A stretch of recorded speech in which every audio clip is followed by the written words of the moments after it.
Welcome to The Explainer. Today, we're diving into a real enigma, Paolo Sorrentino's new film, Parthenope.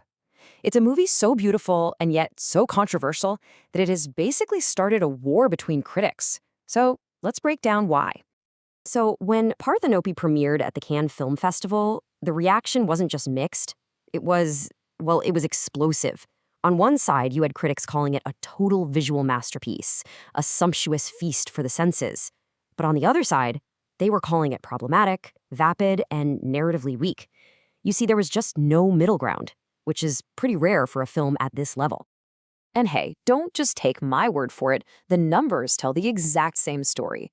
The Rotten Tomatoes score is sitting right on that 50-yard line, and what that tells us is that nobody thinks this film is just okay. You either fall in love with it, or you absolutely can't stand it. Which brings us to the big question we're tackling today, right? What is the deal with Parthenope? To figure that out, we can't just follow the plot. Nope, we've got to peel back the layers and dig into the myth, the metaphor, and the very unique filmmaking style that makes this movie so incredibly divisive. Okay, so here's our game plan. We're going to start with that central controversy. Then we'll dive into the ancient myth that the film is based on. From there, we'll explore this whole woman as city allegory, break down the director's signature style, look at the incredible craft that went into it, and finally, we'll try to answer the big one. Is this a profound myth or just a male fantasy? So let's start with that central conflict, the thing that has everyone talking. Okay, moving on. To really get this film, you absolutely have to understand the ancient story it's built on. So the legend goes like this. You have these sirens, right? Their song was so beautiful, it was deadly. It lured sailors to crash their ships on the rocks. But then along comes the hero, Odysseus. He has his crew tie him to the mast so he can hear the song without dying. Well, one of the sirens, Parthenope, she just couldn't handle the rejection. She was so heartbroken that she threw herself into the sea. And get this, her body washes ashore on the very spot that would become the city of Naples.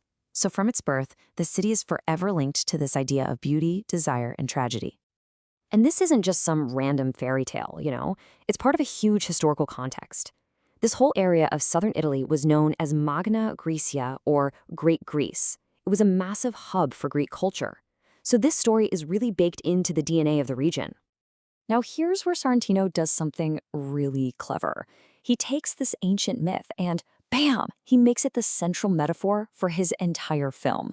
The main character, also named Parthenope, isn't just a woman in Naples. In a lot of ways, she is Naples. And the movie doesn't even try to hide it. The character literally says it herself. Like Naples, where there is room for everything, I was alive and alone. It's this incredible line that shows she sees herself as a mirror of the city, full of all these contradictions, the joy and the sadness, the ambition and the laziness. It's all there in her and in Naples. So as we follow her through life, it's like we're getting this wild, symbolic tour of the city's soul. The people she meets aren't just random characters. Nope. Each one is like a little piece of Naples itself. The exiled artist represents its intellectual side. The mob boss, its deep-rooted corruption. The scandalous cardinal?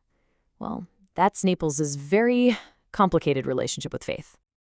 All right, so how does all this symbolism actually look on screen? Well, that brings us to the man behind the camera, Paolo Sorrentino. And his very specific, very unique style is the reason people either absolutely love or absolutely hate this movie. Think of him as being inspired by the great Federico Fellini. He's famous for creating these stunning, dreamlike visual sequences. They're more like living paintings than scenes in a movie. It's all about the feeling and the imagery, sometimes more than telling a simple A to B story. He's completely fascinated by youth, beauty, and that hollow feeling that can sometimes hide underneath all the glamour. But, and this is a big but, this obsession with beauty leads directly to the film's #1 criticism, the male gaze. It's the idea that the camera is presenting women from a traditionally male, heterosexual point of view. One critic had this absolutely killer line about it, saying the film has a male gaze so intense and dazzling that one assumes no extra lighting was needed on set. Ouch. The argument is that the film isn't just admiring Parthenope, it's objectifying her. Okay, so this is where the plot really thickens, because even the critics who hated the story, who thought the gaze was a huge problem, they almost all agreed on one thing. The technical craftsmanship of this movie is just, wow, absolutely breathtaking. First up, the cinematography. The cinematographer, Daria D'Antonio, actually won a technical award for her work at Cannes. People were calling it perfect. She used these really high-end cameras and lenses chosen specifically for their softness and precision, and that's how she created that lush, sun-drenched look that basically defines the whole film. And this wasn't just tech for tech's sake. It was all in service of the art. As D'Antonio herself put it, the camera's sensor gave her team the freedom to be bold. That meant they could play with that ridiculously bright Italian sun and those deep, dark shadows and still capture every single beautiful detail. The other thing everyone agreed on?